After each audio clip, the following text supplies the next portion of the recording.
Welcome to the video. Today we're going to be looking at the top 4 biggest beginner mistakes, and this is from my own personal experience, so it's kind of arbitrary, but this is my 4 biggest beginner mistakes in the gym.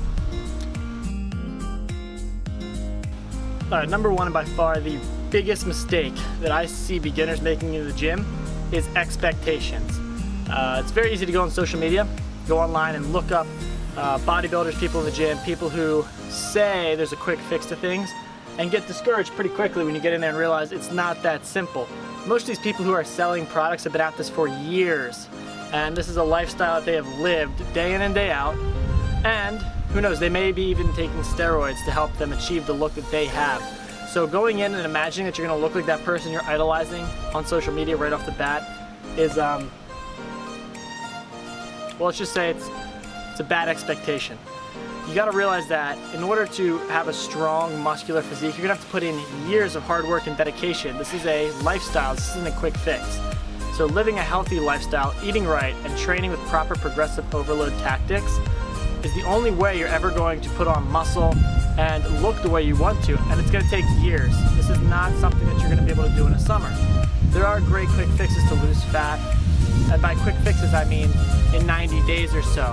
Stuff that I used to do was like P90X, and that was what got me into lifting, and yeah, it gave me a dramatic change, but that was because it was the first workout routine I really ever did, and it provided me that first glimpse into the hard work that was going to be necessary to build my physique even further.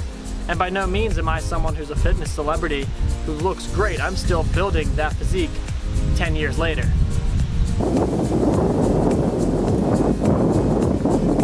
Number 2, tempo and weight. In the gym, this is the biggest actual working mistake I see most lifters make, and that is using improper tempo and way too much weight. Anatomically speaking, the way your muscle works is it contracts against the load. Now normally that load's gravity or something that you're picking up and moving around. What weightlifting is a way to streamline the process of building muscle by purposely putting specific muscles under tension to elicit growth from them. Now the way they do this is through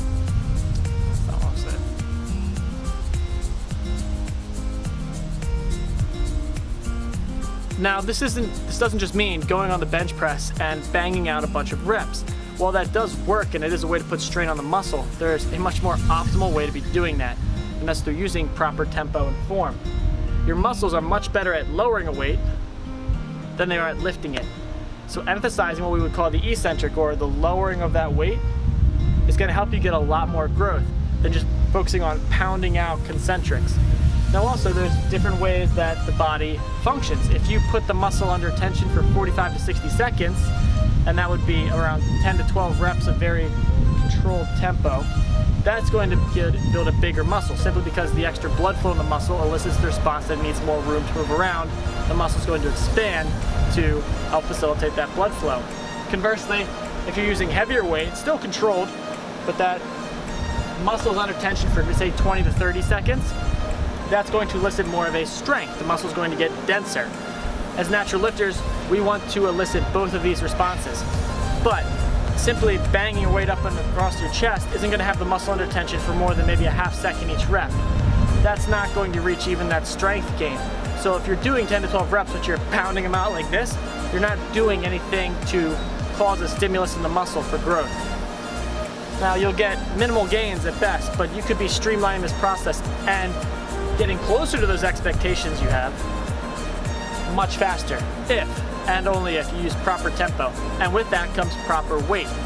As natural lifters, strength is a huge component. You want to be able to be stronger, because being stronger in those 3 big lifts like bench, deadlift, and squat are really the best ways to grow overall as a natural lifter. Now, we can't just simply attack the weight here. You have to attack the weight with proper form. If you get ahead of yourself and you're so focused on doing more weight every single week, you're going to outrun your actual growth and you're going to stunt it. You have to grow consistently, and that might mean that you're increasing weight one week, and the next week you might be increasing an extra set or an extra rep, and then the week after that you might be decreasing rest. You're not going to consistently add weight each week, and while you're new, this may be a great thing that you find as you get more and more into lifting. You're going to realize that you simply cannot keep adding weight. You have to keep finding different ways to make the exercise tougher and to find ways to become more comfortable and more powerful with that weight you're holding.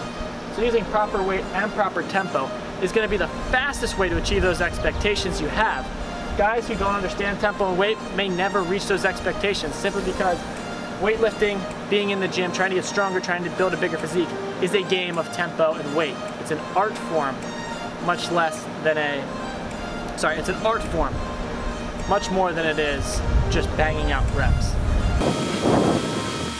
While all I said above is very important, you have to realize that diet is the absolute key. And I kid you not, it is well more than 50% of what you're going to, it's well more than 50% of the entire equation. If you're not properly dieting, and that doesn't mean dieting down, this can be dieting up, eating in a surplus, eating in maintenance, or eating in a deficit, you're not going to get anywhere close to what you're doing or what your goals are. If you have expectations that you want to be cut, simply doing high intensity workouts, even with proper tempo and weight, are great, but if you're eating a bad diet, there's no way you can outwork a bad diet. Mathematically speaking, it's just not possible. If you're eating, in excess of 2,000 calories a day over what you would be eating if you were trying to cut, you would have to do so much extra work to burn those 2,000 calories that you couldn't have a day job. You'd have to literally be in the gym all day long. And even if you did do all that extra work, the sheer amount of stress you'd be putting on your body would be raising certain levels in your body like cortisol and all these other hormones that would decrease the amount of muscle tissue you're building. So you'd end up just looking anorexic by the end of it. Long story short, no matter what you're trying to achieve, the diet, nutrition has got to be at least 60% of the equation. You can do everything right, but if your diet is not, you will not grow. And speaking from personal experience, I used to think I was a skinny guy, I don't need to diet. That stunted my growth because I was doing great workouts from probably age 13 until age 17. And I wasn't seeing much growth. I was getting a lot stronger, but I wasn't growing. I wasn't getting bigger, bulkier. I was only having minor gains in strength. And that was simply because I didn't take the diet seriously.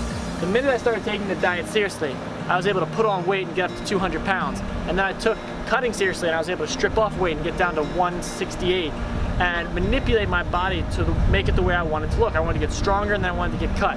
I was able to accomplish that simply by dieting properly. So speaking from experience, I can tell you it's very frustrating to work at something for years and see very minimal results, and then only to realize that if you had figured this part out, 4 or 5 years earlier, I'd be much closer to those crazy expectations I had than I am now.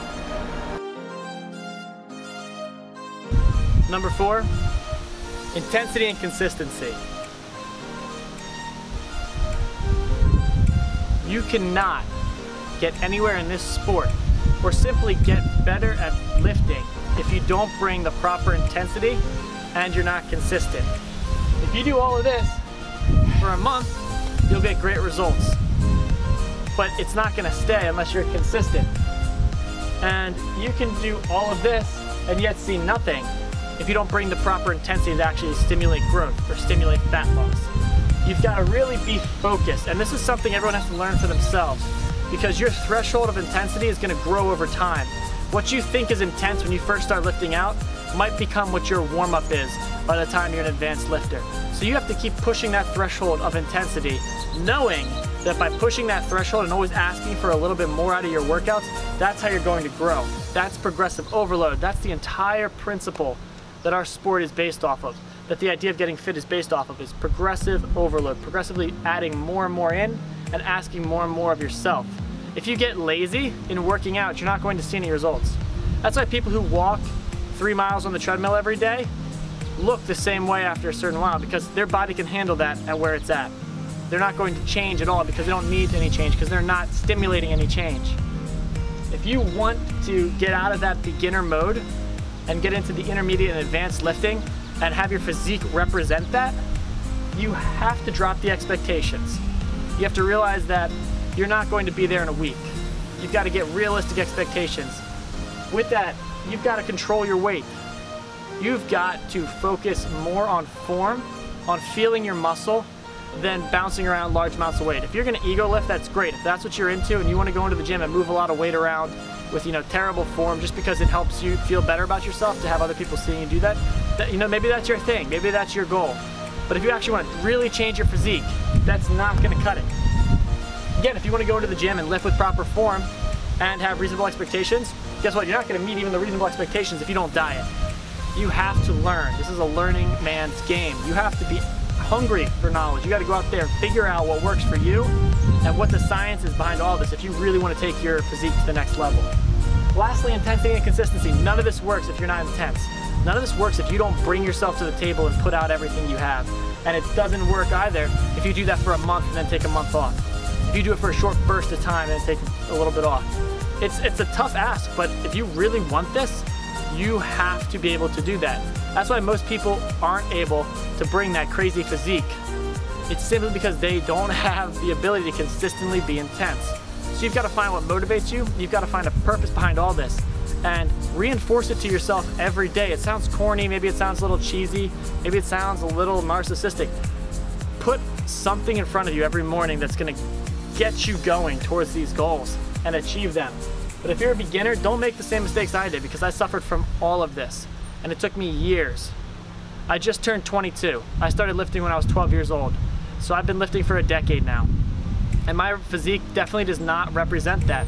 And I can tell you it's because I've been doing everything by myself and having to figure this out all on my own over these entire 10 years.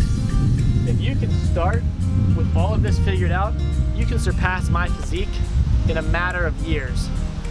Simply because you're gonna know all of this coming in and be able to capitalize on all those newfound gains that come with being a beginning lifter. So get excited, get intense, and I guarantee if you stick to this list, you're going to love the changes you're seeing in your body.